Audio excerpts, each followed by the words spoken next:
Good evening. Welcome to Beyond the Gatekeepers. I am Bishop-elect Vanessa M. Brown. I am your co-moderator, your moderator tonight, and your host. I am glad to be here with you on tonight.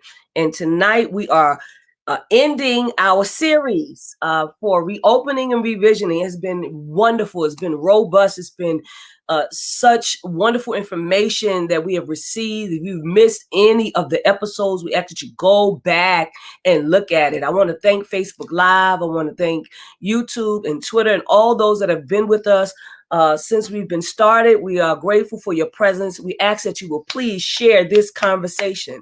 We say good evening to everyone. I see you all coming in from Las Vegas and the U.S. Virgin Islands and San Francisco and Oakland and Frisco, Texas and Richmond, California. I see you. We're grateful for your presence on tonight. I want to introduce this wonderful, wonderful group of preachers, men and women of God who are here with us on tonight, who are here to help us think more about revisioning and reopening. And so our first guest on tonight is Bishop Allyson Abrams. She is the senior pastor of Empowerment Liberation Cathedral. She is also the presiding prelate of Numa Christian Fellowship. Bishop Abrams, please come and greet the people and let them know what you are working on right now. Good evening, good evening, good evening. Thank you so much, Bishop-elect Brown and Bishop Flunder and Bishop Pearson for having me on tonight. Right now, I am excited. Just received a PhD in practical theology, so I'm excited about that. I'm currently trying to get pastors to do a survey for me regarding COVID-19, working on providing groups continually and individual therapy for mental health through our Empowerment Justice Center, and also working on adding another location. Also, I'm excited to be added to be a commissioner on the DC Mayor's Interfaith Council. So I'm excited, along with working with the College of Bishops, affirming bishops with TFAM. So thank you so much again, Dr. Brown, for having me on tonight. My joy, your plate is full, but we thank God and we congratulate you on you receiving your PhD and becoming a commissioner on the DC Mayor's Council. Amen. Thank you so much. Our next guest coming to us by way of Atlanta is Bishop Dennis Meredith. He is the senior pastor of Tabernacle Baptist Church. Bishop Meredith, will you come and greet the people and let them know some of the things that you're doing in the great city of Atlanta? Oh, well, hello, and thank you, Dr. Brown, for having me on. I certainly do appreciate this. I'm going to turn this other light a little too bright. Now it's too dark. Okay. Anyway, well, we have not come back in physically. We're still doing virtual. And my guess is we'll continue to do virtual probably through until September. Probably the dilemma for us coming back in is because of my illness, I'm too compromised to take the vaccine. And so not having the vaccine still puts me at a pretty significant risk. But, I'm actually in negotiating with my son, who's going to take over the church, negotiating with him about my retirement at this point. But it doesn't appear that we're going to go back to normal.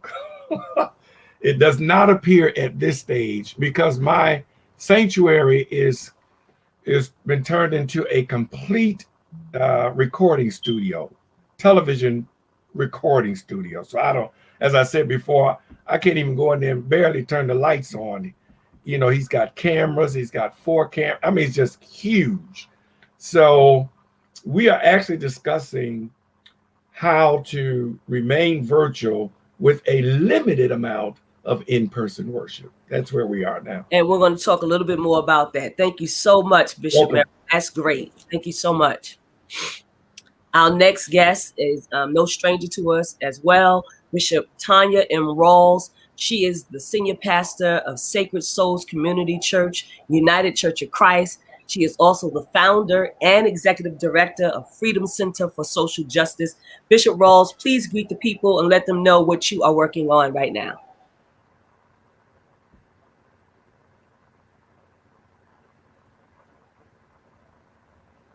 You're muted, Bishop. So you just missed all of that wonderful intro and my talk about you, huh? But I am so grateful to be here today and having an opportunity to join such close colleagues for this important conversation. I am actually in the midst of a 3-month sabbatical right now, and I'm going to touch on that a little bit in my conversations. So Bishop Flunder and you are about the only 2 people that could pull me out of that for this conversation. And it was such an important conversation, I absolutely could not miss it. We, like you, Bishop Meredith, are going to be coming back in around September. That is our plan, and we're actually very excited about it. We're using the month of July and August to ready ourselves, but also to take advantage of the opportunity to get our people re-engaged so that everybody is a part of the reopening, not just this pastor and the clergy, but all of us coming together and also reimagining what ministry may look like. It will never be the same again, and I'm actually quite glad about it. We serve a dynamic God, and change is the constant thing that is present. So it is about us listening individually and collectively to the voice of God in that direction. I also do want to lift up a couple of things that the Freedom Center for Social Justice is doing.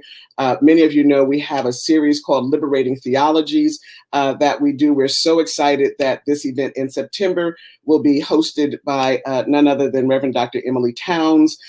We're going international this year. We took advantage of the fact that we can't all physically come together. So this year, in partnership with the fellowship and Bishop Tolton and Reverend Dr. Kwok Kwilan, Asia and Africa will be the focus of this year's Liberating Theologies. And in addition to that, there'll be a pre-event the day before. Also, we want to encourage people to share about our transgender seminarian cohort. We're in our 9th cohort now of trans seminarians around the country and Bible students.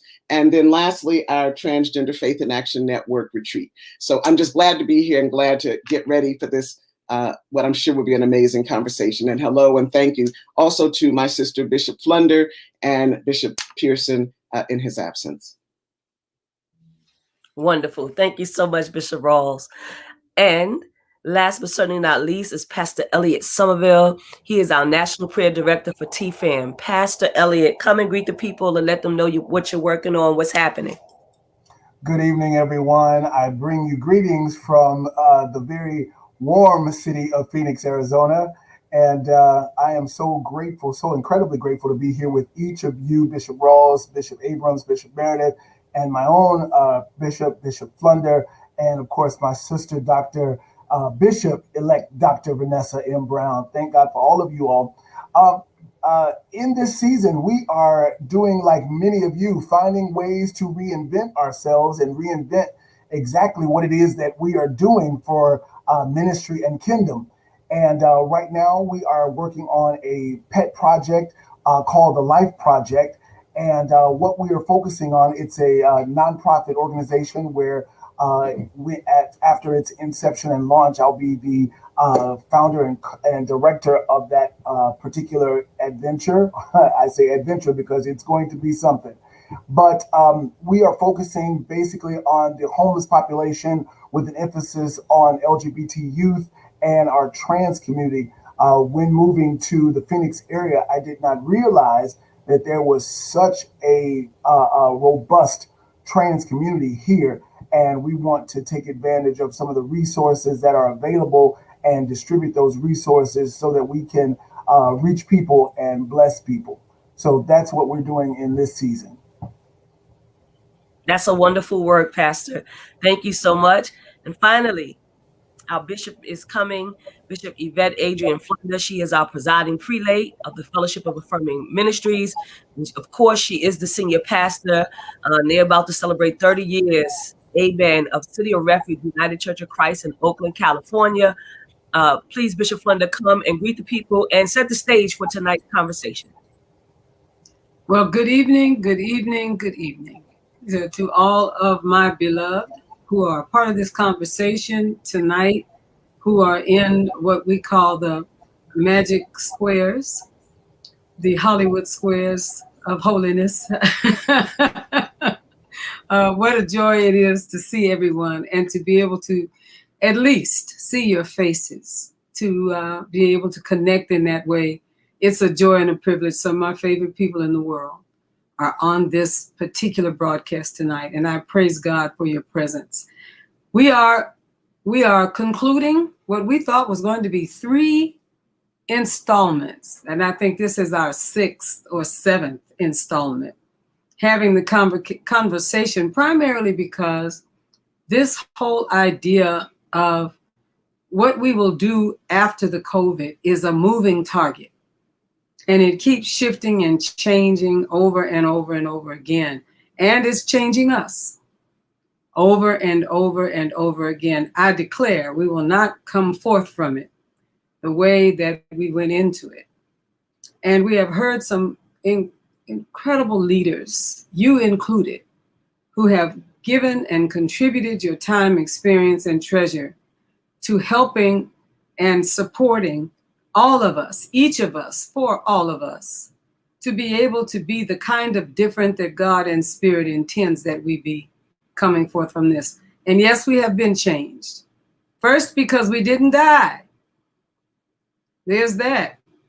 And somebody said it was the goodness of the Lord. I said, well, be mindful, because there are many people who did die.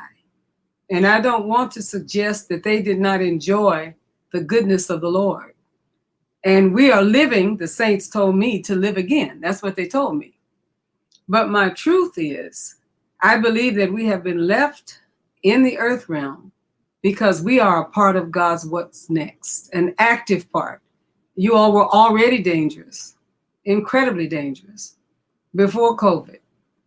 And now you are so dangerous in terms of the ways in which God has dealt with you personally, corporately, physically, financially. I know a little bit about a lot of things. And I do know that God is working in meticulous ways. And so in this final installment, we want to think even more deeply, because many of us have scheduled our times to bring our people back to the sanctuaries in some way, or some way to concretize the changes that have been made in our worship life, our teaching, all of that. What is that going to be? And sometimes it's going to be some parts that we were before, but the majority of it will be what has happened to us, in what ways we've been impacted during this season. We need your wisdom.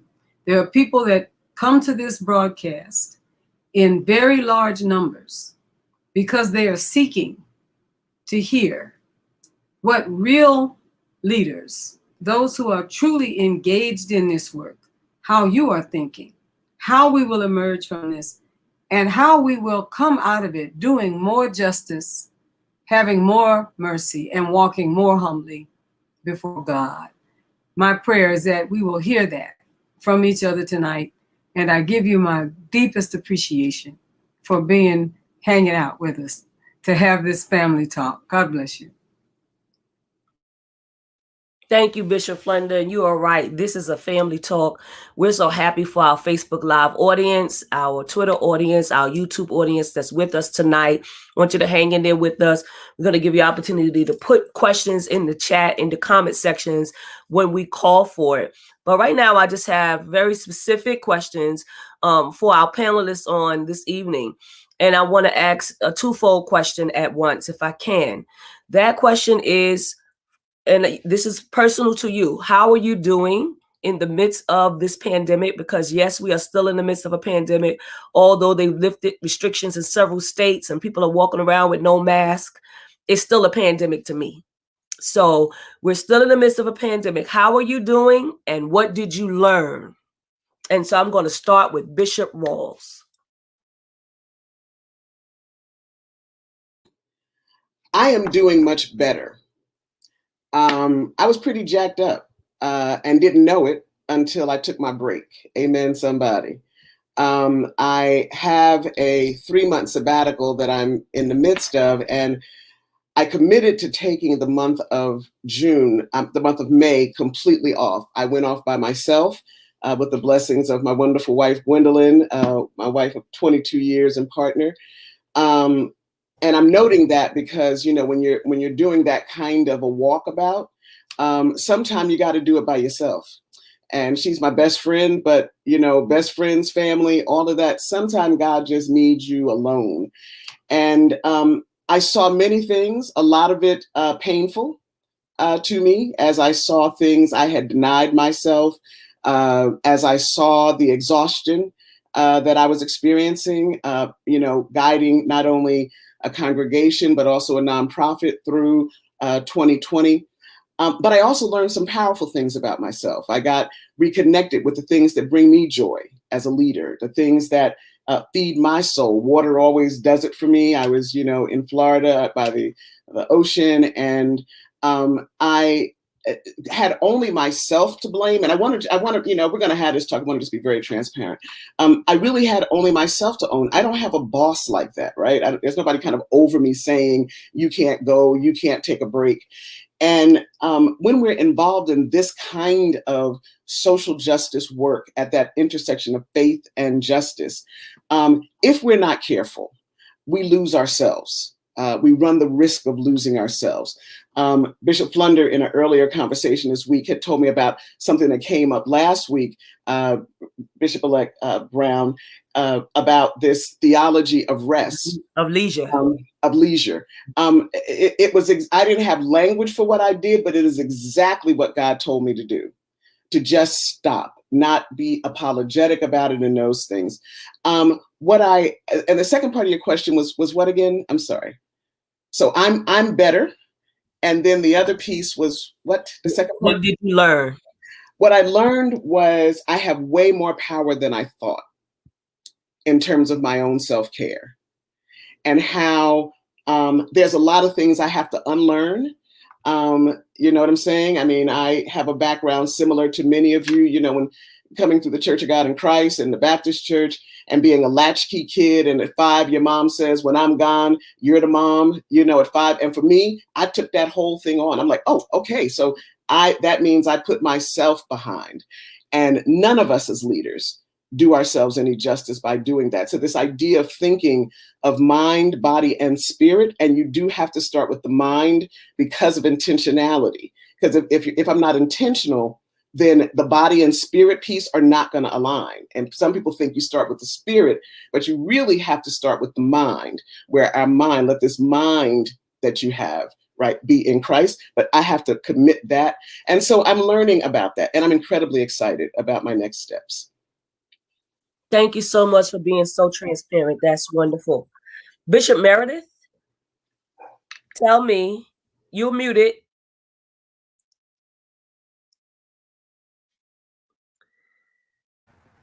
There we go. Tell me. Well, I'm doing well.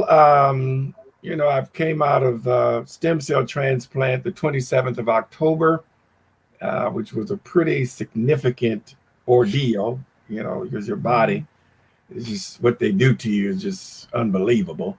But I went through that. I came out cancer-free, did a PET scan a few days ago, still cancer-free. Went right out of that into radiation for prostate cancer. Came through that, did very well. I had some severe fatigue that I've never experienced before, but I came through that. And during this whole process, I continued to show up at church to at least sit there and, you know, deliver, you know, a sermon of some kind. So I still participated, even though my son and his wife basically ran everything. I just showed up and did what I could. There were times, most of the time I had to sit to do it, but, you know, I made it through. And now I'm getting to the place where I can stand and deliver. And so basically doing much better physically. Matter of fact, you know, I'm back in the gym, working out, exercising and all of that. So physically, mentally, spiritually, I just, as far as my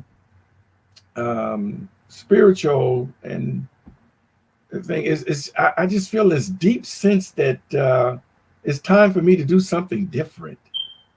It's like it's time for me to leave the pulpit and chart and go in a different route to answer the call of justice, as well as, you know, lifting people.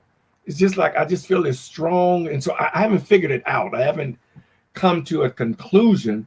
I do know I really enjoy virtual. I really enjoy virtual service. I don't know if it's because I don't have to deal with the people. I don't know what it is, but I like it because I go in, do my message. You know, everything is there.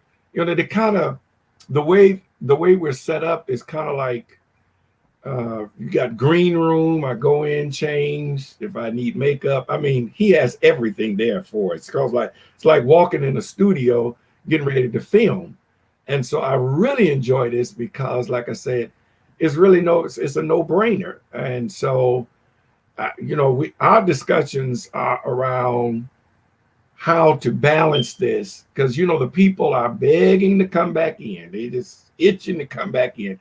The Vision Church has come back in. He came back in on the 1st of June. Bishop Clay, he had a packed house. A lot of people in there with no mask on either. I don't know how, with what he went through with the virus, I didn't understand that. But I don't feel led to let the people dictate this. I think I need to hear them, but I still think there needs to be competent leadership in how we come back. But if I could, I'd just stick with virtual, period, and not come back to in-person worship. But that's just me. Bishop Meredith, what did you learn during the pandemic? So during the pandemic, because I was more restricted to staying home, I was kind of glued to the television, watching news and different documentaries and so forth. And what I kind of learned was that we're pretty nasty people. What I mean by that is my grandchildren used to get colds and just stayed congested with flu and colds. Well, they didn't go to school for a whole year. They haven't been to school at all. They got no cold. They didn't get sick. As well as me, what I learned, even though I was kind of restricted, I couldn't ride my motorcycle, and because I didn't completely obey the doctors, I kind of did what I wanted to do, and still got out. But I never got a cold. I never had a sniffle. I never had anything. So I was like, obviously, we're pretty nasty people, because even the flu went down. People didn't really get the flu. So it's like, what I learned is I got to be more protective about how I carry myself and being sanitizing and being clean, because I didn't get and I had the worst immune system during this whole pandemic than most people, and I caught absolutely nothing because I wore my mask and I washed my hands, and I have a germaphobe husband who sprays the house 24/7 with Lysol, and to the point where I'm choking all day. So I think what I've learned is that I have to that people are not clean, and you have to take charge of your life with being social distancing and paying attention to the arenas that you're in, so that you can protect yourself from diseases. I think that's kind of the biggest lesson I got out of this. Thank you so much, Bishop Meredith. Bishop Abrams. Yes, I think I wrote down those two questions, Dr. Brown. Let me say I'm much better than I was before. After about 3 months of virtual, I had a meltdown, as I like to call it. Of course, my wife is a psychologist. She calls it something else, but I had a small meltdown because I was just missing the people. And the leaders even came to my house to support me. It was a wonderful thing. But I, made the adjustments. I think what helped me was me facilitating groups, peer groups through our Justice Center. And I had to do different topics, talk with people, facilitate conversations. And while I was helping them, it actually was helping me as well. And so I think that's what has helped me to move forward. And then my 80-year-old aunt, well, she's 81 this year, Bishop Flunder. She just turned 81 the other day. But she went and got the vaccination because I was a little skeptical. And, I wasn't really sure. So she got it. She was fine. And so a couple of my aunts got it. They were fine. So I said, well, I've got to do the best thing here if I'm going to, maintain myself and also protect my wife. So I did get the vaccination, I think February. So I did that to make sure, I was okay. But I really think I found solace at the pier. I went to the pier every Sunday to just clear my head, watch the yachts. And that really helped me, being at the water and just doing nothing. And so I learned that I needed to find myself again, not what does the bishop enjoy doing, but what does Allyson enjoy doing? And so that I had to really work through because I didn't have not necessarily the physical rigorous schedule, because everybody wanted to have a Zoom meeting. I got zoomed out very quickly. But, you know, I didn't have the physical rigorous schedule that I normally have. And so I needed to find out, well, what do I enjoy doing? Because I am not going anywhere. So what is it that I enjoy doing? So I did have to explore that. But one of the things I also realized is that change is hard. And so, you know, change is hard for my leaders because they wanted to be in church. Some of them had meltdowns too, you know, and we just had to talk, and I really had to minister to them out of what I was learning. And so we grew together as a team, which was very important. Also, I would say that, you know, just kind of being at home and having downtime was good too. Not be good being with the refrigerator all the time though, because, you know, there were lots of wonderful things to eat. And people say they gained a couple of pounds. I just go ahead and say it's just COVID. That's all I'm gonna say, COVID. People see me and say, oh, you gotten a little larger. It's COVID, honey, COVID. But, you know, I want to say also that perception is important in every situation. And I had to change my perception and to know that God would still move. God was still prevailing. Something significant was going to come out of this. And it absolutely has. And so I have learned to loosen the controlling chains and kind of let some of that go. And let God drive, and I just be on the train. And so that's what I also had to learn during this time. And that church also needed to evolve. I totally agree with that. It needed to change. And I'm looking forward to doing both. I wanted to be one of the first people, African-American lesbian women, I should say, to research COVID and the Black church. And so that was what I took my time to do during the pandemic. And that was what I did my project on. And so, you know, it's given me a whole different perspective. And it's amazing how many people did not change a thing. And so I'm hoping that, you know, through some of these conversations that people will realize church needs to change. It cannot remain the same. And so I've learned that. Hopefully others will learn that too. And self-care, Dr. Brown, is my last thing. Self-care is essential.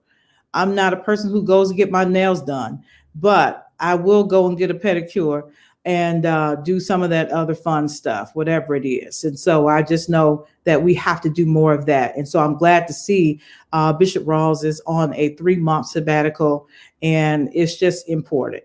It's important for our own sanity. Wonderful. Thank you so much, Bishop Abrams. I'm so happy to hear how everyone is reflecting on self-care and taking care of themselves. It's wonderful. Pastor Elliott, tell me, how are you doing in the pandemic and what did you learn? Thank you, Dr. Brown. One of the things, well, I want to start off by saying I am doing better. Initially, with everything shutting down, if anyone has spent more than 10 minutes with me, they know that I am a bit of an extrovert, and having to be confined to the 4 walls of my home, to this space where I not only eat, sleep, but work, it was difficult to say the least. But after trying all the different things that they say, you get up, you walk, you take the dogs out, walk around the block. After trying all of those things, the thing that I can honestly say is that when the dust settled, so to speak, I found myself at a place where I was there with myself, by myself.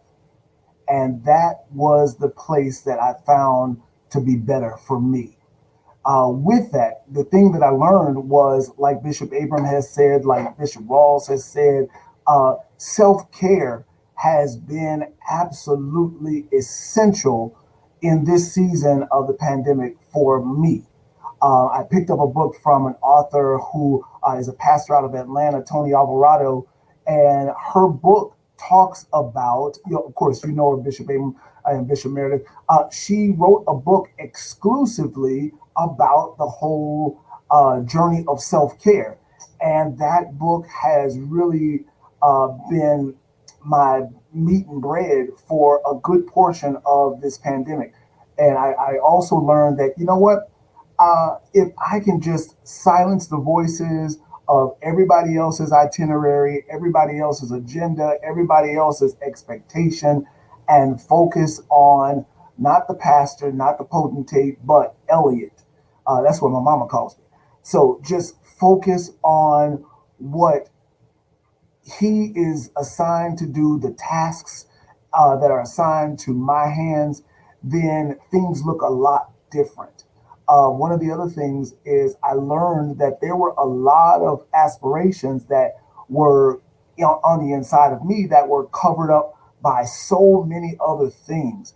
Of course, there's work, there is family, there is church, there is community. And when those layers began to pull away, or if you will, began to be moved away, then I could refocus and realign on some of the things that I wanted to do. And I learned that, you know what, that is the order of the day. Yes, things will never be the same, but that's okay too.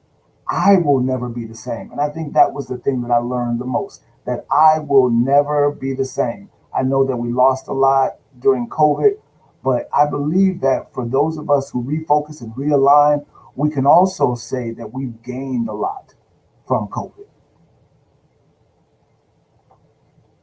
That was great, Pastor Elliott. Thank you. And to our great bishop, I have you answer this question pretty much every week. But I don't know if I'm going to have you answer today. I think that I'm just going to let you say whatever you want.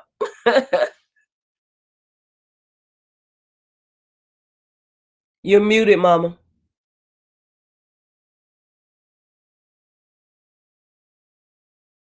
All right, there it is. Wow. Thank you very kindly, Bishop Elect, Vanessa M. Brown. I would venture to say that probably the thing that's most on the top for me right now is that I'm aware that God is in charge. I'm aware that whatever planning and organizing, because like many of you, all of you are leaders, and we are constantly thinking and planning and fundraising and trying to be in the right places at the right times with the right people for the right reasons in order to continue the work that we are called to. But what I really do know, because also most of you are founders of something. You founded something. Even if you're not doing the something that you originally founded, you are founders. And like me, and many who are listening to us tonight, we have a little bit of founder syndrome. Essentially, where we like to, you know, get the ducks in a row and line things up and line the people up and organize. And so God, in God's grace and mercy, shot a hole in all of that in several ways.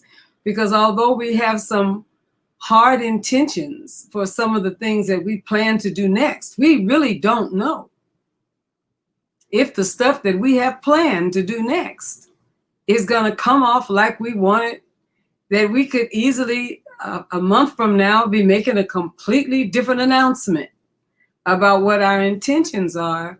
Because, my beloved, we are not driving this train. Without question, the Spirit of God is driving this train.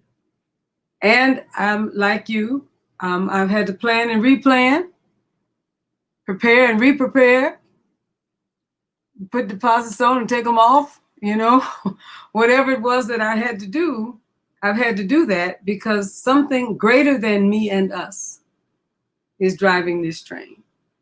And so I found myself at times, and this may be the best figurative way for me to explain it, Bishop Elect Brown, I have found myself just crawling up in God's lap and putting my ear to God's heart and saying, so now really, you know, really, this your girl.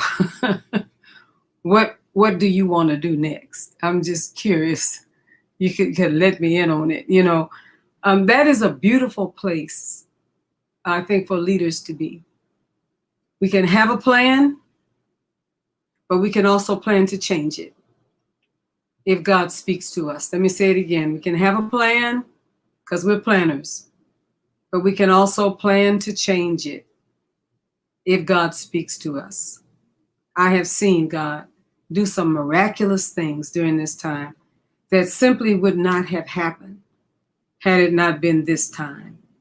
So I'm listening carefully for what it is that is God's what's next. And I am listening cautiously because I don't want to make unnecessary and abrupt decisions right in through here. It's kind of counterculture to who I am. I am a consummate decision maker. So it is kind of counterculture to who I am. But there are things that matter, Bishop Meredith.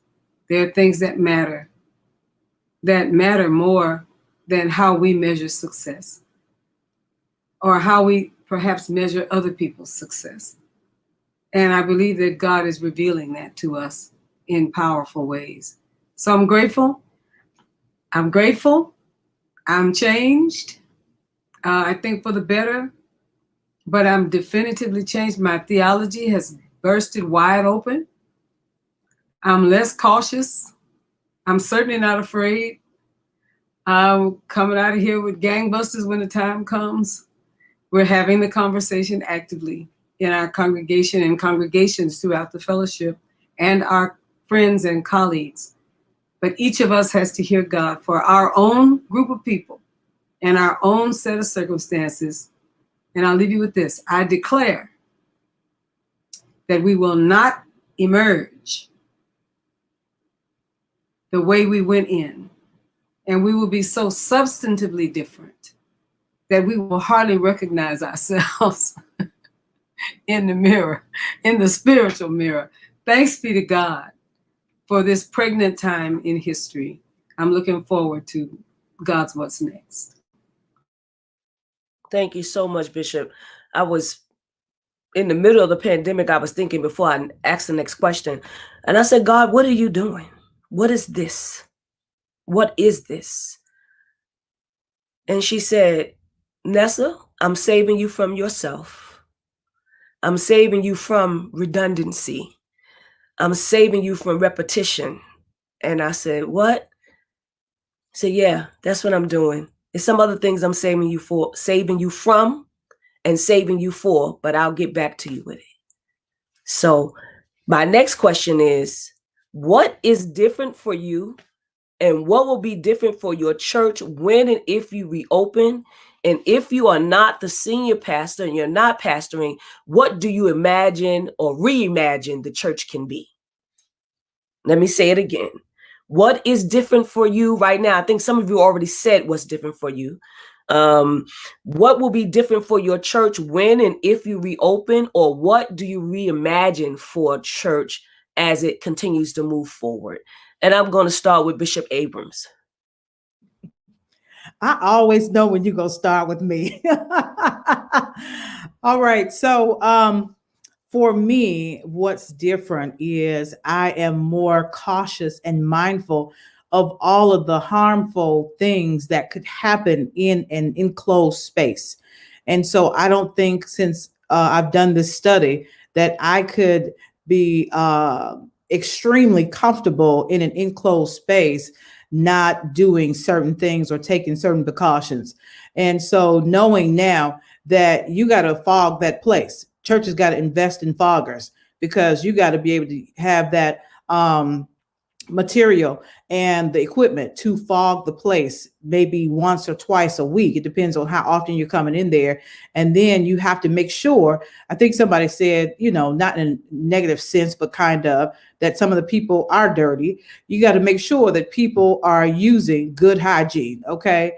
And so I just think that I'm not going to be comfortable in a space that's enclosed without proper ventilation, without knowing how often that space has been cleaned, and without knowing that people have access to hand sanitizer and things of that nature. Also, just thinking about the choir singing, doing this study made me think about, oh man, how many times have we needed to change the mic cover because of all the stuff that came from somebody who was preaching, praying, or whatever. And so, this is very serious. And so what we're going to do initially is do outdoor, because that is my space of comfort, where we do know, that there is circulation of air, there's air moving. And so for us, that is different. But, having a very large tent, I think one of the leaders asked me recently, well, Bishop, we might need a little bit of air. It's kind of hot in the summer.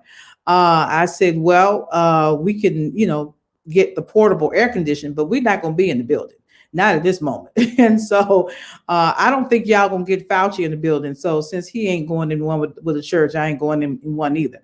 So we're gonna be in the tent. We'll be outside, and we're gonna start in moderation. So we're gonna still have our virtual services, but we're gonna have once a month, probably for 3 months, an in-person worship experience, one where we would offer the communion to people, and then other services will be online, and that's initially what we're going to do, and then we'll see how that goes and see what the CDC is saying.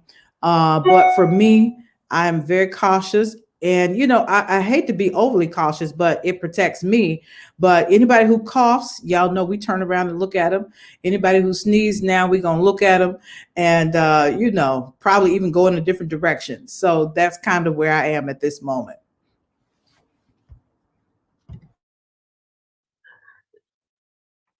Well, okay. Thank you so much, Bishop Abrams. Bishop Abrams. Bishop Meredith. So I know you already told us basically, what your church plans are and what will be different. What do you reimagine? Because I heard you say virtual. What does that really mean? Is that one Sunday a month? Is it every week for you? Tell me a little bit more about being virtual. Okay, so we're discussing one Sunday a month worship. After we do, as Bishop Abrams is saying, we're going to start with outside services, and then gradually move in. But we are really looking at once a month in person, and then following, but every Sunday doing virtual, but once a month doing in person. The other thing that we're discussing that I don't want to go back into is all of the extra fluff that we do in service, the extra, which is unnecessary to me. It's just a bunch of extra. You know how we just prolong stuff that's unnecessary and go on and on. So we're looking at basically a 1 hour service, in and out. The other thing that my son and I have been discussing, and other members, is that people now have become accustomed to living their lives independently of worship on Sunday. They've learned, I don't have to go to church to be saved. I don't really have to go to church to be spiritual. And so my members are just everywhere, traveling all over. So one of the things I was talking to him is, I value the fact that you can live your life and do what you want to do on Sunday. I don't think that people should be forced or, how can you say it, coerced to come. I think they should all just volunteer, but I don't think that this mandatory kind of church, you got to go to church on Sunday, should be presented from the pulpit. And so I value the fact, because I like my Sunday. I like, we tape throughout the week. Well, this past month, we taped all of the service. So I don't have to even go. So on Sunday, I'm gone. I'm out. I'm doing so. I think the other members have learned to value that as well. So that's a part of our dialogue to see where they are. Now, I do have other members, going to other folk churches and all that kind of stuff. That stuff don't bother me. I just think, there's the old saying, if you build it, they will come.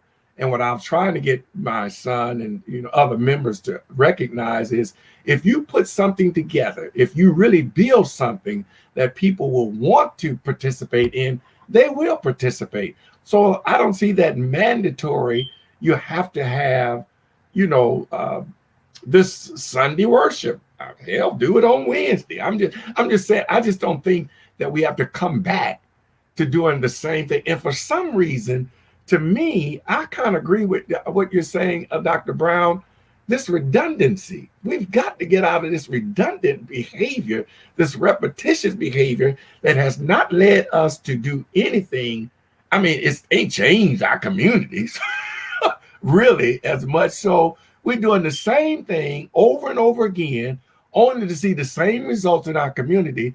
And these white folk that went absolutely insane. That thing that Southern Baptists vote last night, where they voted to the moderates, put a moderate president in over against a conservative. So I'm like, I pay attention to all of that. So maybe we are moving in a direction where God is changing this whole dynamic of how we do church. And I'm like Bishop Flunder said, we just got to pay attention to what God is doing. And so I'm just not, because I'm not a traditionalist as it is. So, I welcome this change too. I just got to figure out how to get my money.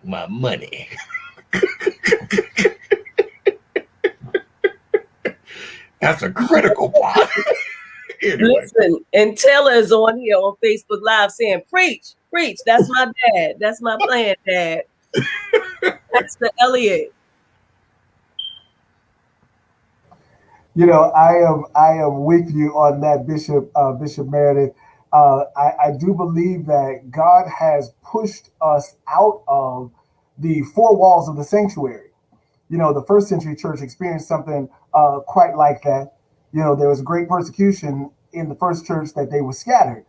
And I believe that same dynamic has happened to the 21st century church, in that we got comfortable preaching back and forth to one another. We got comfortable singing our songs. We got comfortable lifting, raising, soliciting our offerings. We got comfortable. And to coin your phrase, Dr. Meredith, we got comfortable with our fluff. So much and so until some of us, I am unapologetically Catholic Method Baptist-Costal, and there you go. And some of us have really struggled with, what do we do and how do we worship without the fluff, without the meters and the robes and the vestments and all of that. When you can be in, and there were several Sundays that I was out of the country. Well, not several Sundays, but there were a couple of Sundays that I was certainly out of the city, and a couple of Sundays that I was far enough away that all I had to do was log in, and I was in worship. I logged in and I paid tithe and gave gifts of support, and I logged in to several different churches. But the thing that I think that will never be the same, Dr. Brown, is the way in which we approach that which we call worship. I believe that for those of us who name the name of God will never again be subject to, if I can coin this phrase, the fluff of Christendom. We will not be able to tolerate it. We won't be able to stomach it. It will get on our last nerves. And let me just use I statements. It gets on my last nerve to see how a virtual service can be fluffy, as if we were, it's not really a word, it's a concept, but how we have not changed. But to reiterate what you said, Bishop Flunder, plans have to change. Things have to change. And I know we don't like to use the word in Christendom to metamorphosize things, but we have to change. We have to morph into what God is calling for now, lest we not hear her voice. Thank you, Pastor. Bishop Rawls. Yes, I have, Bishop Flunder, when you talked about sitting in and listening to the heart of God, I've been musing a lot of late. Our September re-entry, just to kind of get this point, the plan is September. The majority of my congregation has actually been vaccinated. We really did a vaccination push. I was slow to walk to it, I have to admit. Bishop Abrams, I was like you. I know a lot about shots in our community and in the past, but you have to look at risk and the mitigated risk to taking the shot versus not taking the shot. At the end of the day, the shot meant more to us. And we were blessed not to lose any members during the entire pandemic. And that is only through the grace of God. I want to reference, so when we do go in, we're doing all of the safe mandates, face masks and all of that still, even though the majority are inoculated. We have had our building, cleaned with a professional cleaning company. Because the fogging thing, that's no small thing. So one of the things we've had to consider in terms of our budgeting is to budget for those kind of protocols that were things we never had to really think about before. And so that's in place. We'll be doing a hybrid. We have many, many members that there's no way we would leave these members behind during opening up. And the other thing about that is actually we had a more robust experience during COVID, expanded our membership, our finances were stronger than when we went in. And part of that is we really built our ministry on principles of tithing of time, talent, and money. So the majority of my congregation, 80% of them tithe. And so we just kind of continued what we did. One of the things, I say this to people in terms of what the pandemic did for us, what the pandemic did was magnified what you had. So when you think about couples, if it was a good marriage, in many instances, it was even better because you got a chance to spend time with that person. If there were struggles, the pandemic definitely exposed that. But the same was true for ministries, I think, that those relationships, the foundations upon which much of our work has been built, exposed some things during the pandemic. Where are our strengths? Where are our areas of vulnerability? My musings, however, go broader than that. I have been in this kind of space of Sankofa, really going back, fetching some things. I've just been pulled back. And not just to African roots, but to liberationist thought. And it landed me with, I'm sitting now with Gustave Gutierrez. We're spending a little time together. And I've been fascinated by him. And what drew me there was, how do you dismantle the structure of the Catholic Church? How do you do that?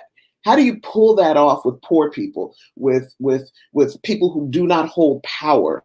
How did you do that? How did you move the whole Catholic Church to this place that moved closer to the poor and closer to the marginalized? And it's fascinating, Bishop-elect, in that what he did was he created these things called base communities. And what base communities were, which is fascinating, was groups of 10 to 30 people. Now, amen, somebody, if those numbers sound familiar, because many of the churches that are under our umbrellas are 10 to 30 people, right? But there were these groups of 10 to 30 people that were not dependent on people with titles. That group of 10 to 30 people studied the Word of God together, but they also did something fascinating together. And it's not talked about a lot in reference to the liberationist view. They made sure people had waste disposal, because again, you're in these, more rural areas of Latin America. They made sure they had electricity, and they made sure everybody had water. Water, waste disposal, electricity. And what I thought about in reference to that was the beauty, the elegance of it. Because what happened was, beyond him, right, these things just sprung up all over Latin America, these community groups of 10 to 30 people who would work together and ensure that that community was okay. So then that led to other questions, Bishops Meredith and Abrams and Pastor Sommerville. The questions were, how are our communities doing? How are the communities in which our congregations are in? If we truly are the Church of Jesus Christ, should more be happening than just what happens within our walls? And unfortunately, I think we lost something prior to the pandemic. We lost the ability, or the, not even ability, because I started off by talking about intentionality. I think we lost some intentionality around things beyond our house. Like how is the school in my community? How are the people faring? And what is reasonable for us to think about? This notion of liberation theology really looks at that, right? How do I build that bridge? But I can't do it if people are hungry, and I can't do it if people are in these other ways. I don't have answers. I have more questions in this musing state, but there's some there. One of the things I did not mention in my introduction, and I'll say this lastly, is with all of the thinking that many people are doing, who gets access to that? Like, who gets access to the thinking, really, right? So we're all here. We all know each other. We've journeyed with each other for many, many years. But who's getting this? Who else, right? Outside of this amazing stream, how do we get that out more broadly? And so I'm working with two ministers, Tim Conder and Dan Rhodes, and we're working together to put together a school, an experimental school called the Black Mountain School of Theology and Community.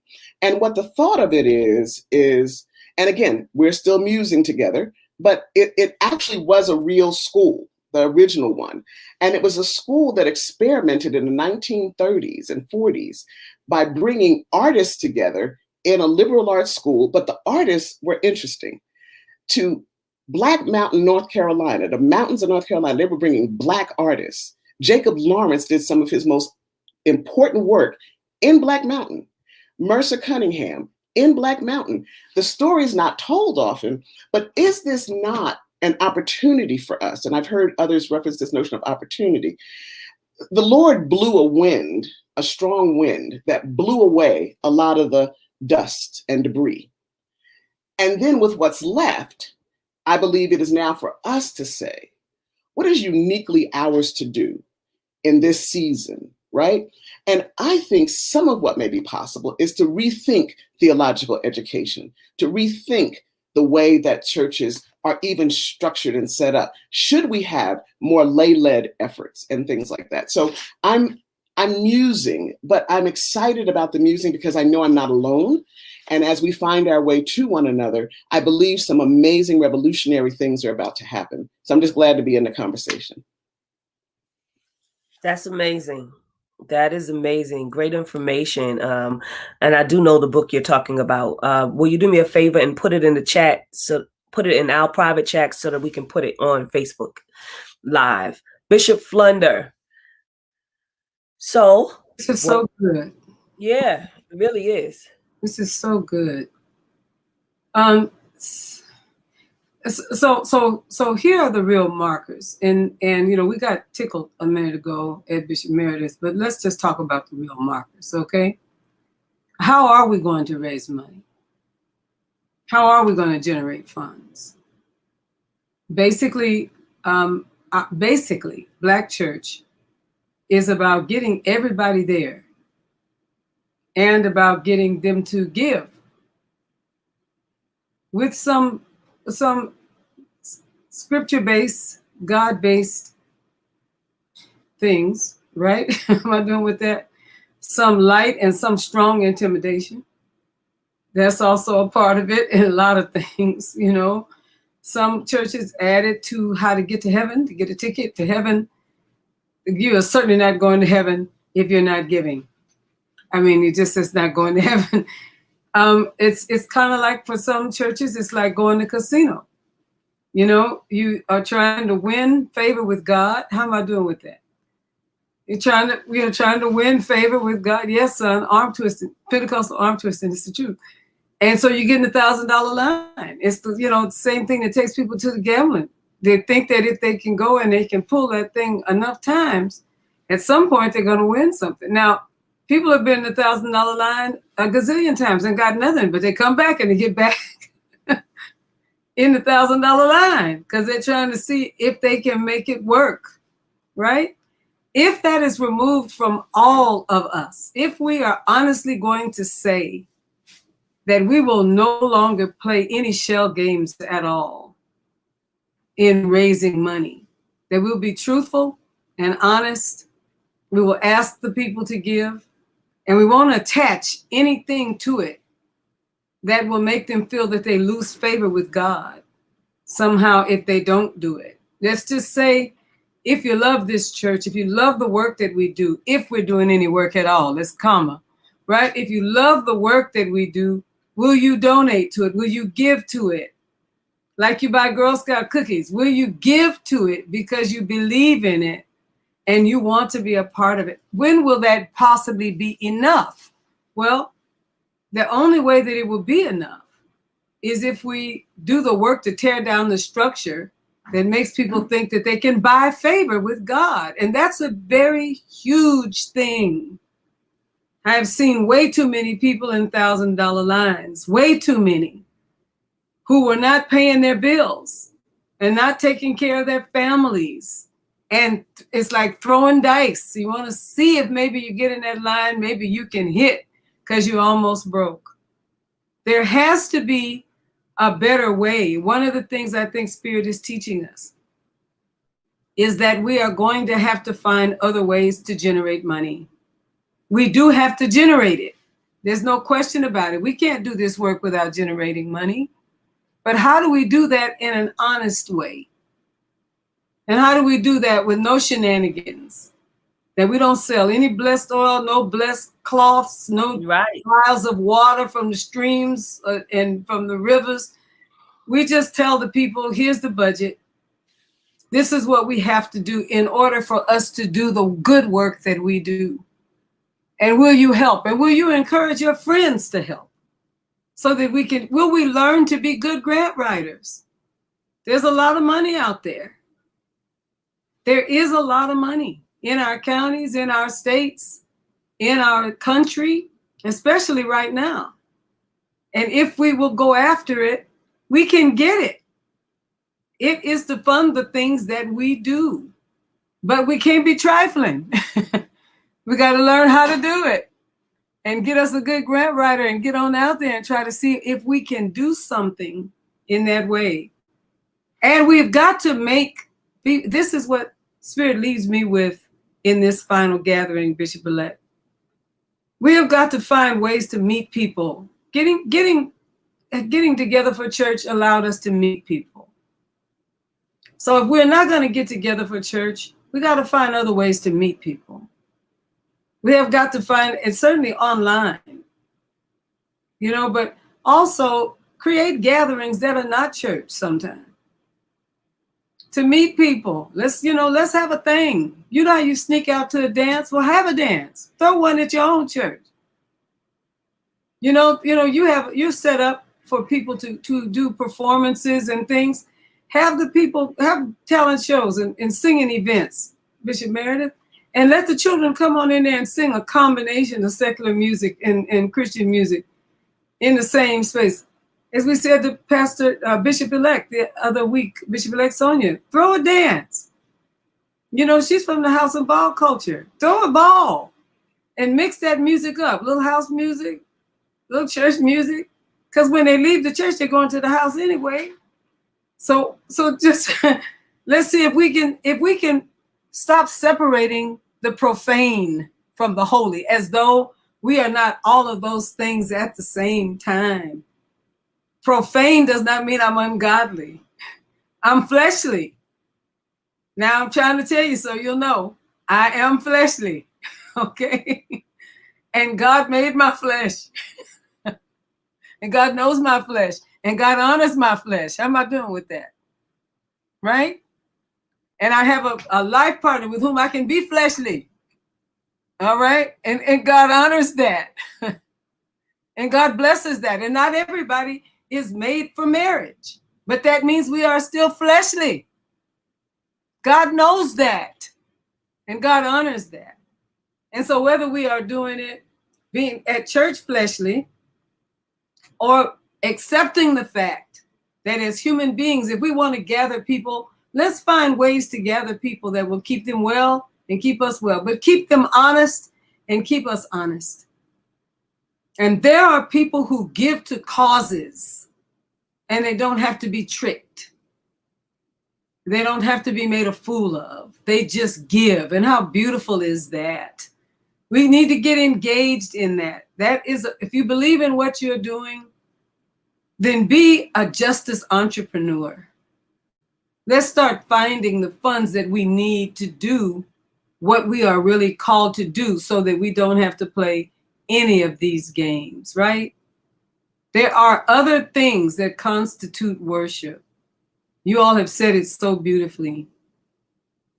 There are other ways to go about this.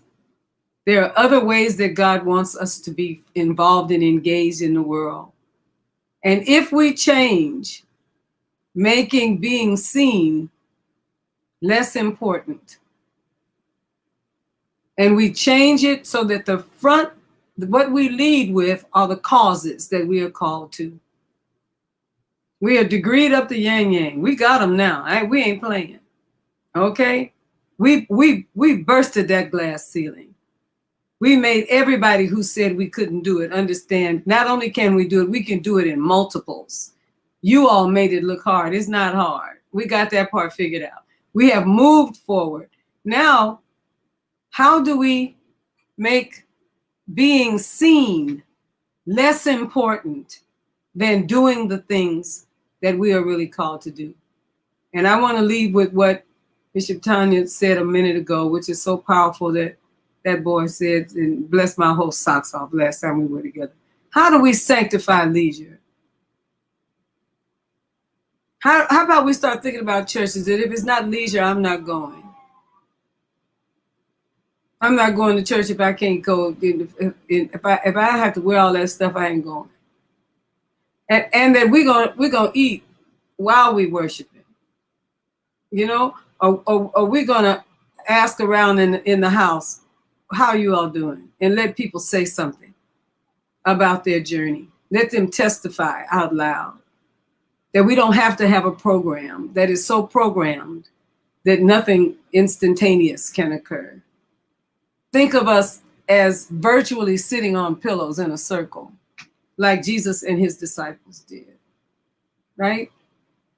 Perhaps we as churches can share and really share and not even have to know each other so well, but really share until we do get to know each other.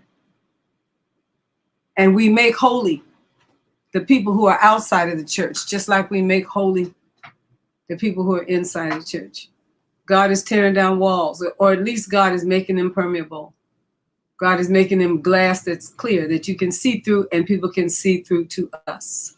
We are not a special generation and a chosen people. We keep saying that. We are a chosen people.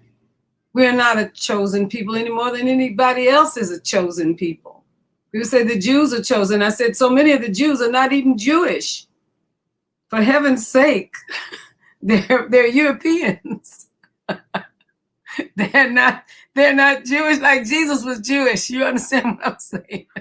They're Jewish by religion. They're not Jewish by blood, right? They're not chosen people. Who's chosen? Everyone is special to God. And maybe we can come out of this thinking that way. That's probably the strongest internal feeling that I'm feeling, Bishop-elect Vanessa. I want God to make me malleable like clay. Yes. Change me, Lord. Yes. I'm ready to change. Mm-hmm. You change the circumstances, now change me. Because I'm ready to change. You change the church, now change me. Mm-hmm. because I'm ready to change. You changed how to get our money. Now change me. Right. Because I'm ready to change. Shift the atmosphere. Mm-hmm. Do something different. Different. So that we can really be a true presence of God in this world. So, yeah. Amen, Bishop. I have a yes, Bishop Meredith. We're going to unmute you. Just to pick unmuted. Okay, on what Bishop Flunder was saying, we had started doing what we call turnabout shows, where turnabout, the men dress like the women and the women dress like the men. So it was very difficult at first to do this. I said, do it in the sanctuary. And they sung pop music, they sung gospel music, but it was a turnabout show. So it's very difficult at first. I ain't going in that church doing it. The last one we had, the church was full.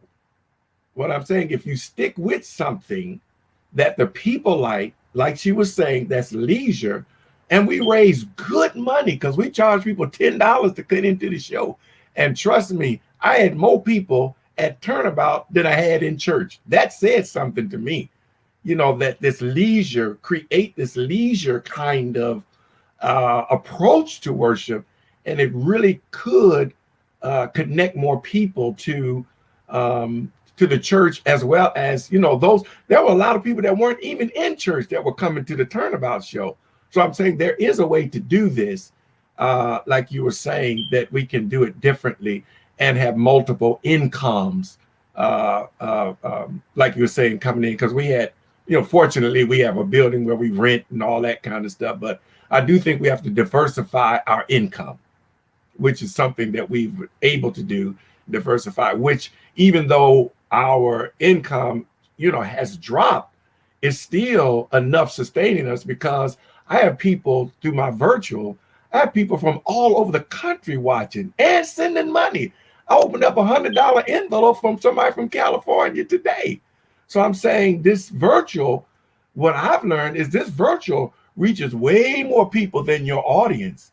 If you put it out there and market it and put it out there, you can gain income from even your virtual, depending on how you market or put it out there. I just wanted to say that because I thought that was so on point about, diversify and do what we can to, and that point that you made about, how to, it's carnal, it's sin. No, God loves everybody.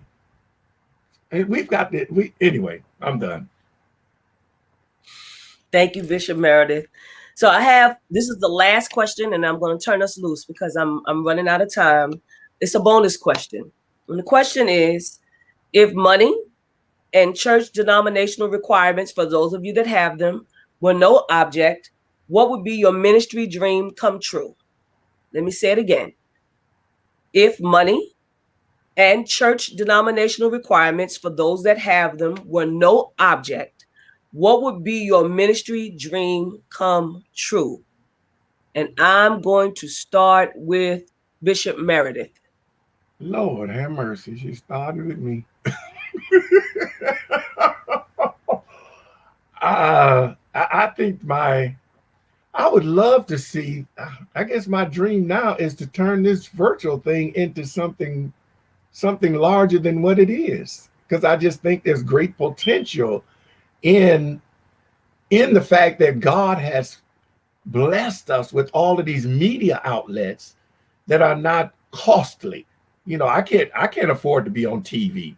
I can't afford to do the Joel Osteen thing, but I can go on social media with all of these different outlets and promote, or do what we're doing, because you YouTube, Facebook, but there's just so many platforms that we can use that don't cost anything, that we can, put us. I guess if my dream would be to really actualize doing this differently with virtual, and then creating opportunities for in-person fellowship that is not restricted to being a worship experience, and bringing that to fruition.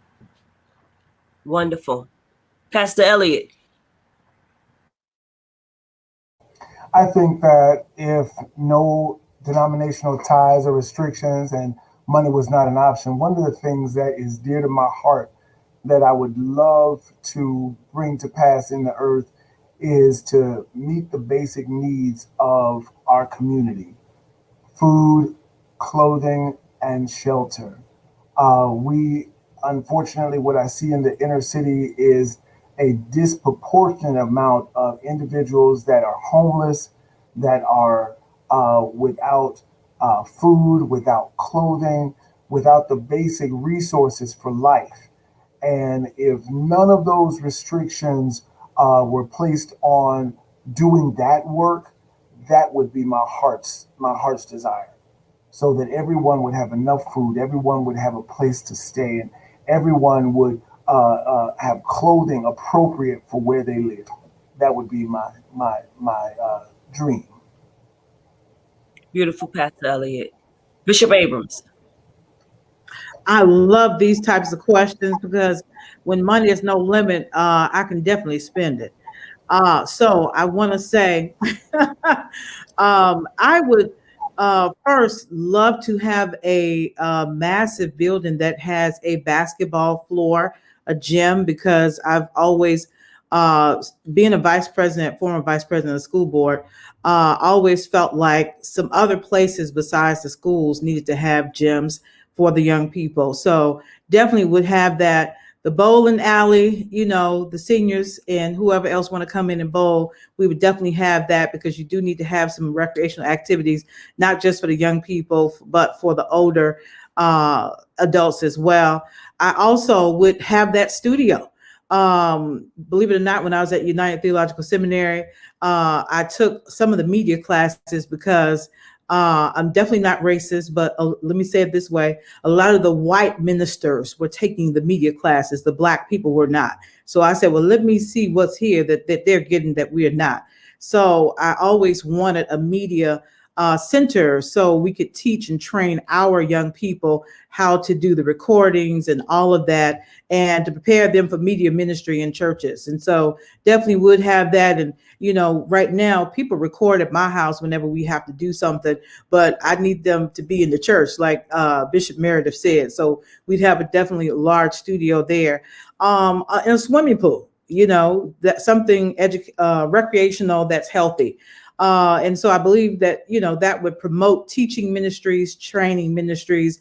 And I cannot leave out the Justice Center because, we definitely want to have a place to work on all of these justice projects, and our Justice Center needs a home. And so we definitely would want to do that, as well as our EJC Wellness Center for mental health.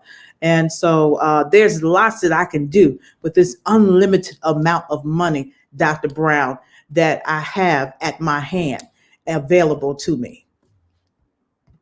Indeed. Bishop Rawls. I would start with $1 billion fund. I'll put a number on it, right? I want $1 billion fund that would be a source of resources for progressive work in the United States and abroad. It would go to do things like what has just been mentioned. So a place where, though, we're the ones who are holding it. I think more and more it's going to be vital that we break out of this hunger and seeming need for U.S. support, because it's not going to be there. The systems are just not designed for us to win. And when we think about the money that goes through our congregations, through our denominations, if we find ways of being able to harness that and then steer it in, not in ways that one group is holding it, which is why I suggest this kind of fund concept, I think that could be powerful. One of the other things that it could have an opportunity to fund is things like the arts. And also, I keep circling back to education, and I have to keep going back there, because on so many levels, and I'm not just talking about theological education, I'm talking about the kind of education that enables our people to be the most effective leaders they can be in their local communities. So information is available, it's just not centralized. And so whatever we're doing, my hope and thought would be that we create it by us, for us. And the us is a broad us. It's multiracial and the like, but I'm unapologetically focusing also on Black folk and the diaspora because of how much resources have been lacking in those areas. And when you talk about, well, why are we still here? It is a question. And again, it's folded into kind of my musing. I just turned 63 on June the 8th. And so I've lived more than I likely have left, okay, as the old folk used to say. And so I'm careful and cautious about my time. This was important to me tonight. Because I know these kind of conversations advance things, right? I'm less interested in petty conversation. I don't, I just, and I'm not, and this has been an amazing conversation. I'm talking about, you all know what I'm talking about. We go to conferences, we go to all these places, we have these conversations, and then it's like, and then what? But I'm excited by the fact that God is moving in a lot of her leaders and moving the same way. Like when I have conversations with other leaders, we're troubled, we are compelled by very similar things. But what also excites me is we're all seeing also different slices of it. And if we can find ways to, number one, heal, when you've been around long enough, you got a lot of people that come in and out of your life. And we're at a place where that's a luxury. Like I ain't feeling you because you talked about me 4 years ago. Forget it. I mean, come on, or you're not part of my tribe. At the end of the day, the bottom line is we have to find our way to one another.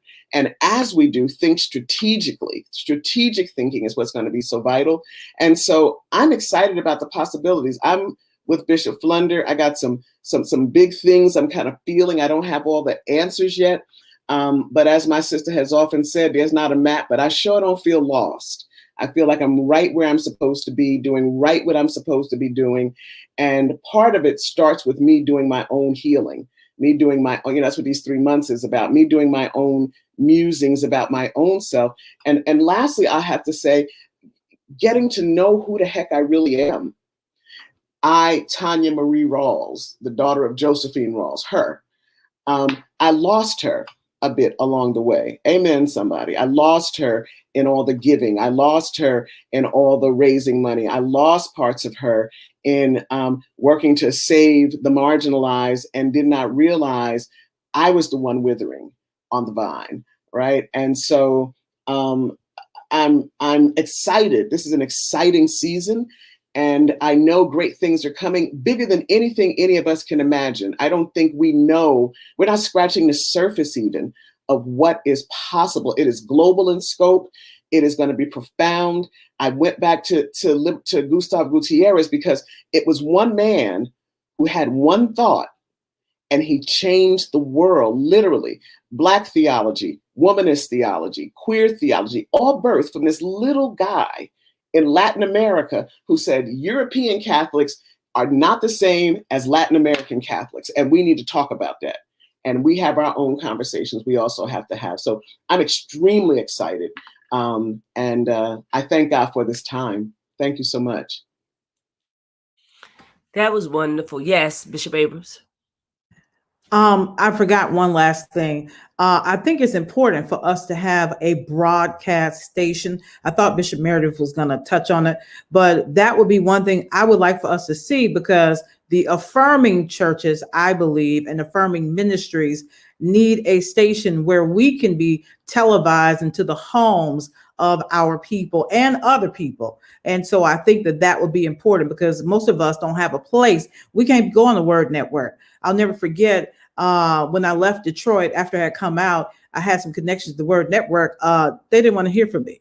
So we need our own network station so that we can have our own churches to be televised and put out so that our people and others can watch our ministries, because we have dynamic ministries.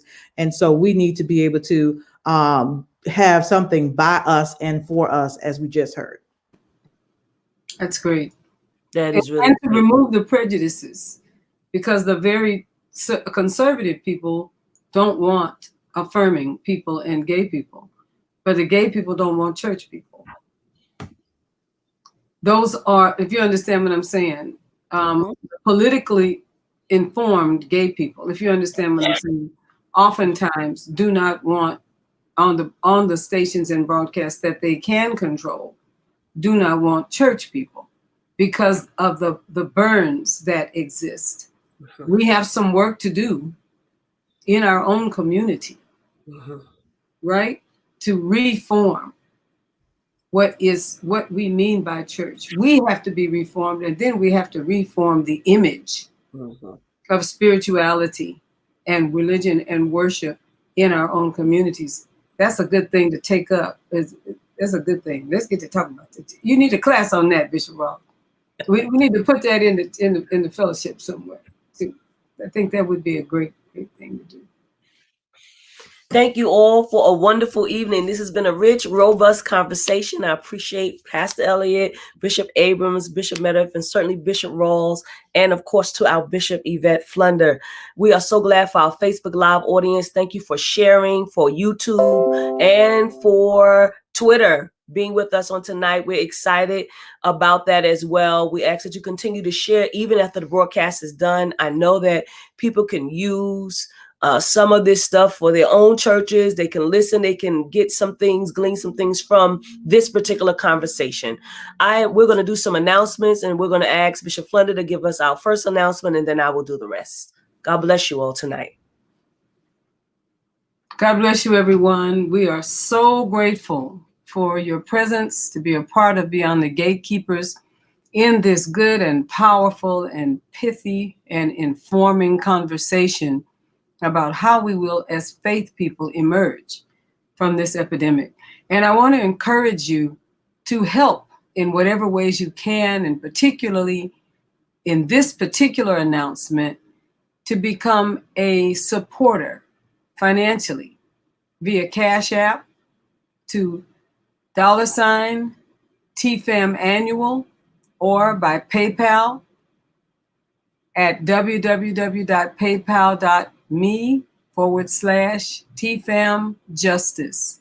I believe that where our treasure is where our heart is. Where our heart is where our treasure is. And if you believe in what it is that God is making and remaking of all of us during this time, help us to keep talking about it.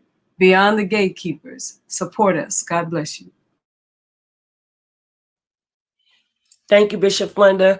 Next in our announcements, Black Churches for Broadband.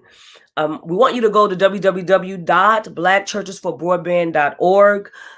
Black Church, there's going to be a Black Church leadership meeting organizing our churches for internet access. Listen, you heard us talk about virtual. Not all churches are going to open back up. And so it's important that you know that this is supported by 6 national Black church organizations. The 6 are the Samuel DeWitt Proctor Conference, the Balm in Gilead, National Conference of Black Churches, Values Partnership, and TFAM. So it's very important. Go to www.blackchurches4broadband.org. June 21st, that's this Monday at 7 p.m. There's a registration link on that website. All right, pass that around to the churches, to the membership, to the pastors, to the bishops, to the apostles, all of those who have an august body of people, so that we don't miss the next movement going forward. So one of the things I know is that we've been behind when it comes to technology in the Black church. And so this is a way of us catching up. So please go to www.blackchurches4broadband.org. Thank God for Bishop-elect Sonia Williams. She is advertising, and we're grateful. She is saying, welcome home. RIM Fellowship United Church of Christ, Real Inspiration Ministries is what RIM stands for. It is a radically inspired movement. A radically inspired movement. They have church on Sundays at 12:30 p.m. Eastern Standard Time. If you want more information about the church, please go to www.rimatlanta.org. That's www.rimatlanta.org. Certainly, we have the Healing Place Apothecary. This is the company of our Bishop our founding bishop's daughter, Nubian Flunder. She is the founder of this company, and it is facial products for your skin. Listen, I use some of the products. They're wonderful. Go to www.THP, which stands for the Healing Place, apothecary.com. That's www.THPapothecary.com. Make your purchase tonight. Juneteenth is here, and if you need t-shirts, we have Sky Michelle's tees and things. You can go to www.skymichelle.com. All items can be customized. Yes, we have Juneteenth collection. We have a dope pastor collection. We have sayings by Bishop Flunder. We have Kara motivational words as well. So many things that we have. Please go to the website, check it out, make a purchase. They're already commercializing Juneteenth. And we know that what that's going to turn into, since they made it a federal holiday. Let's support Black businesses. Thank you. Kara Solutions, another Black business. Focus on your passion. Let Kara handle the rest. Administrative, business, and consulting services for dreamers, visionaries, entrepreneurs, faith, and community-based organizations. Also, if you have any technical needs in terms of getting online for your church, she does that for you as well. Go to www.kara-solutions.com. That's www.kara-solutions.com. You can receive a consultation from her. If you want to advertise with Beyond the Gatekeepers, please send an email to beyondthegatekeepersshow@gmail.com. That's beyondthegatekeepersshow@gmail.com. Certainly, we thank you for being here with us tonight. Once again, as we end our series on revisioning and reopening, we ask that you continue to support the broadcast. As you've already heard Bishop Flunder announce, we thank God for our Facebook Live audience, for our YouTube audience, and for Twitter. Please join us again next week. God bless you. Have a great night.